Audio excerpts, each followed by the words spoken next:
Club for Growth Action, the political spending arm of the conservative group Club for Growth, has poured millions of dollars into the North Carolina Senate race. Its negative ads attacking former Governor Pat McCrory, the former frontrunner, have pushed Representative Ted Budd into the lead in the May 17th primary race. The key questions of why the Club for Growth is doing this and who is funding their efforts both remain unanswered. Here are 5 facts on the North Carolina Senate race. Senator Richard Burr, who's retiring after 3 terms, was one of 7 Republicans who voted to convict President Trump during Trump's second impeachment trial. North Carolina's Senate seat is open due to Burr's retirement. In addition to voting for Trump's conviction, he struck a bipartisan course in recent years by supporting the $900 billion December 2020 COVID package and the Infrastructure Investment and Jobs Act. There are 3 major contenders in the Republican primary race: McCrory, Budd, and ex-Representative Mark Walker. Democrats have unified behind former State Supreme Court Chief Justice Cheri Beasley. Pat McCrory served 7 terms as mayor of Charlotte before being elected governor.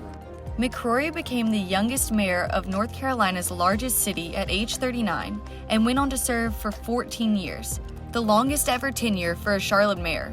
He established a 25-year transportation and land use plan that included a light rail system and brought the NASCAR Hall of Fame to the city, beating out other contenders including Atlanta.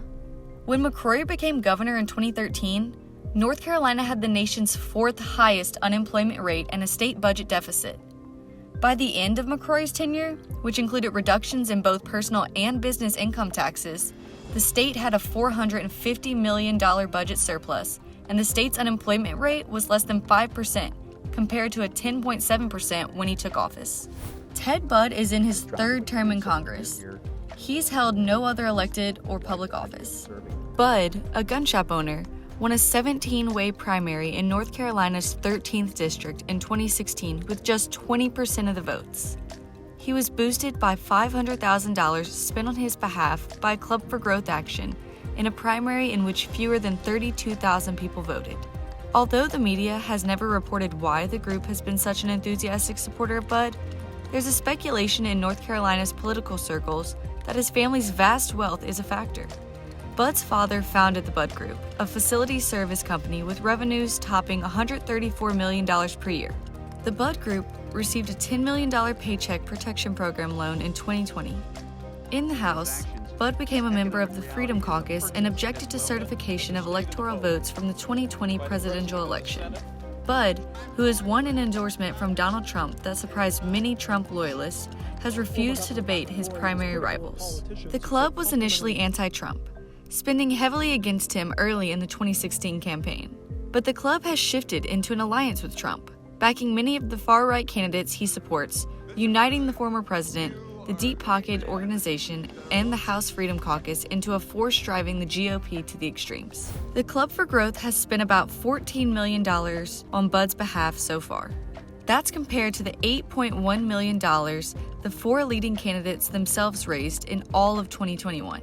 Budd and McCrory are closely matched in direct fundraising, but spending from outside groups opposing McCrory have exceeded spending from those backing him by nearly 80-1. A candidate needs just 30% of the votes in the May 17th primary to avoid a runoff. While several states have runoff thresholds in primaries, North Carolina is the only state where the threshold is just 30%. If any candidate exceeds that level, there will be no runoff. And if more than one candidate tops 30%, the candidate with the most votes becomes the nominee. Recent polls show Budd at about 34%, followed by McCrory at 22% and Walker at about 8%.